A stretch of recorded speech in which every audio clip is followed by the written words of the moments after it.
Official Storytime with Miss Anna. Today we're going to be reading A Cup of Christmas Tea by Tom Hegg. Let's see what the book is all about. Illustrated by Hanson.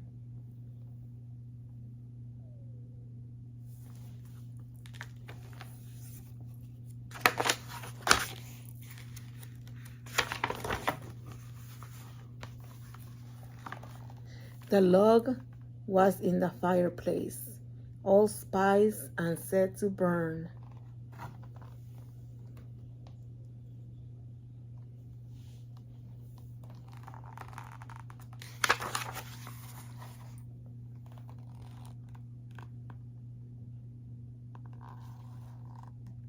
At last, the yearly Christmas race was in the clubhouse turn. The cards were in the mail, all the gifts beneath the tree, and 30 days reprieve till Visa could catch up with me.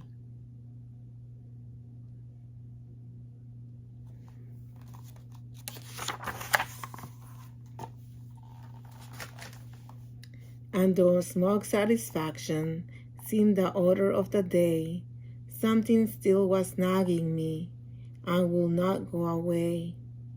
A week before I got a letter from my old great aunt. It read, "Of course, I'll understand completely if you can't, but if you find you have some time, how wonderful if we could have a little chat and share a cup of Christmas tea."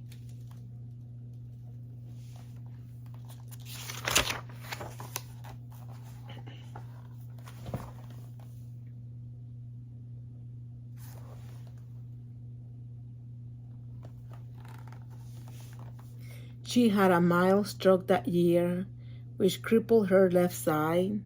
Though housebound now, my folks had said it hadn't hurt her pride. They said she'd love to see you.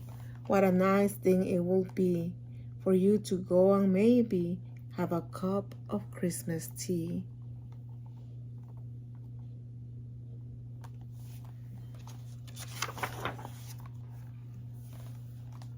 But boy, I didn't want to go.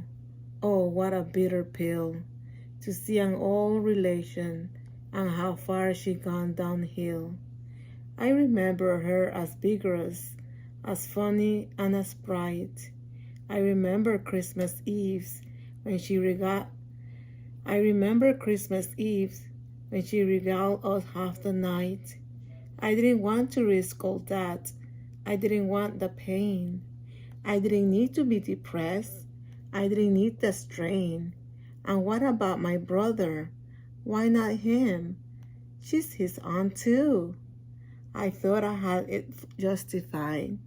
But then before I knew the reasons not to go, I so painstakingly had built, were cracking wide and crumbling in an acid rain of guilt.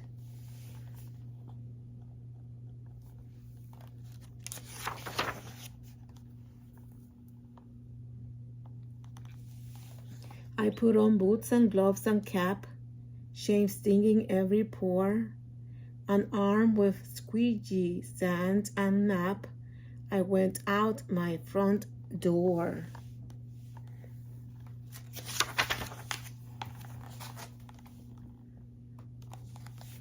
I drove in from the suburbs to the older part of town. The pastels of the newer homes gave way to gray and brown.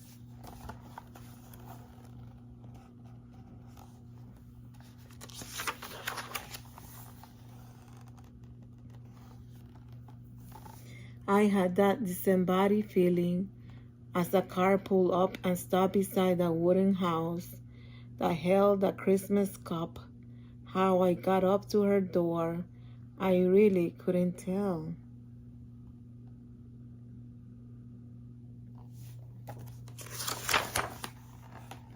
I watched my hand rise up and press the button of the bell. I waited, aided by my nervous rocking to and fro, and just as I was thinking I should turn around and go, I heard the rattle of the china in the hutch against the wall. The triple beat of 2 feet and a crutch came down the hall.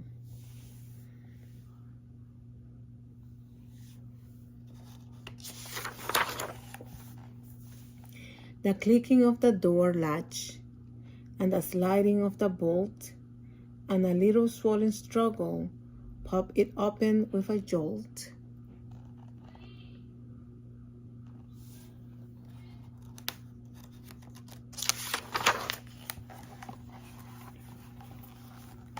She stood there, pale and tiny, looking fragile as an egg.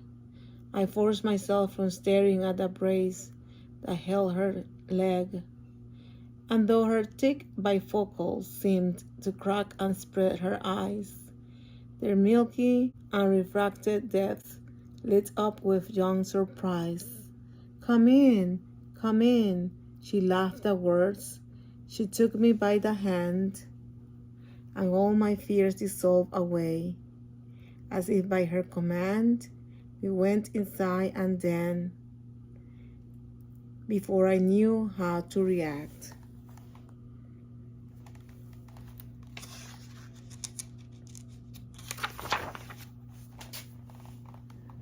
before my eyes and ears and nose was Christmas past, alive, intact.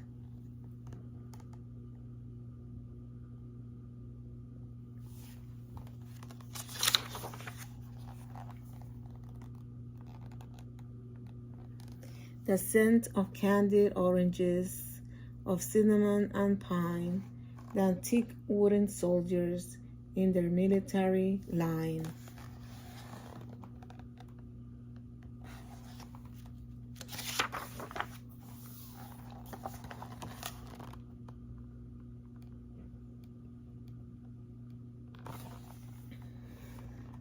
The porcelain nativity I'll always love so much. The Dresden and the crystal I've been told I mustn't touch.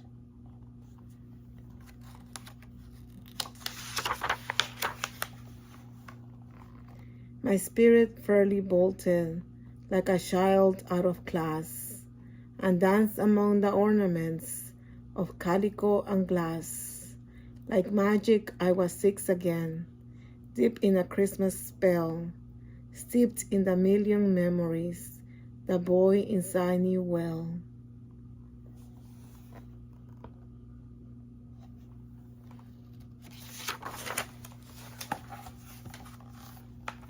Merry Christmas.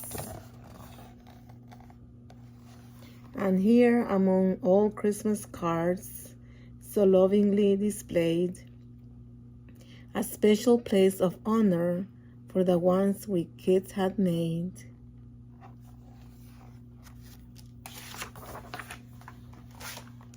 And there, beside her rocking chair, the center of it all, my great aunt stood and said how nice it was I'd come to call.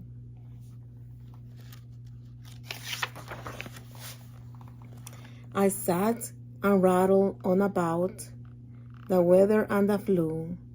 She listened very patiently, then smiled and said, "What's new?" Thoughts and words began to flow. I started making sense. I lost the phony breeziness I use when I get tense. She was still passionately interested in everything I did. She was positive, encouraging like when I was a kid. Simple generalities still sent her into fits. She demanded the specifics, the particulars, the bits. We talked about the limitations that she had to face. She spoke with utter candor and with humor and good grace, then defying the reality of crutch and straightened knee. On wings of hospitality, she flew to brew the tea.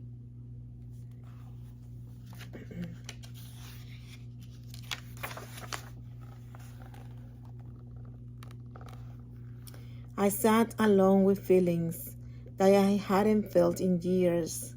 I looked around at Christmas through a thick, hot blur of tears. And the candles and the holly she arranged on every shelf. The impossible good cookies she still somehow baked herself.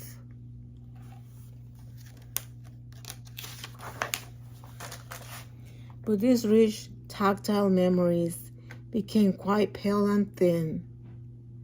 When measured by the Christmas my great aunt kept deep within, her body halved and nearly spent, but my great aunt was whole.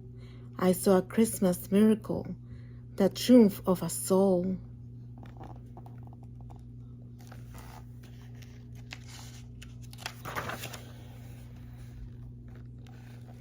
The triple beat of 2 feet and a crutch came down the hall, the rattle of the china in the hutch against the wall.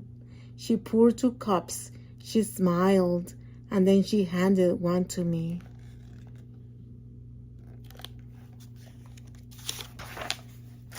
And then we settled back and had a cup of Christmas tea.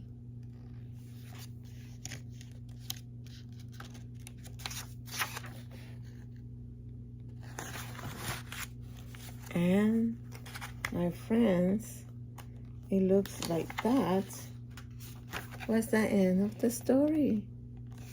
It was a beautiful story, a cup of Christmas tea. I'll see you next time. Bye.